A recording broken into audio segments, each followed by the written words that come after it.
আমি একটা আবৃত্তি বলছি, ঠিকানা সুকুমার রায় লেখা। আরে আরে জগমোহন, এসো এসো এসো, বলতে পারো কোথায় থাকে আদ্যানাথের মেসো? আদ্যানাথের নাম শোনোনি? খগেনকে তো চেনো? হেমবাগচি খগেনেরই মামা শুশু যেন।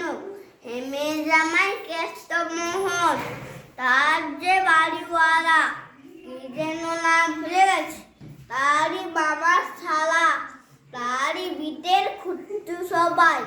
আদ্যানাথের মেসো লক্ষ্মী দাদা, ঠিকানাটা একটু জেনে এসো।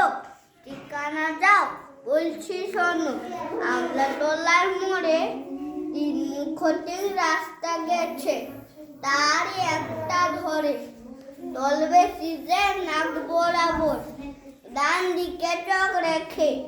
চলতে চলতে দেখবে শেষে রাস্তা গেছে বেঁকে, দেখবে শেষায় ডাইনে মায়ে পথ গিয়েছে কত, তার ভিতরে ঘুরবে খালি গোলক দাদার মতো। তারপরে যে হঠাৎ বেঁকে ডাইনে মোচড় মেরে ফিরবে আবার পায়ের দিকে তিনটে গলি ছেড়ে, তবেই আবার পড়বে এসে আমলাতলার মোড়ে। তারপরে যাও জেঠারপুর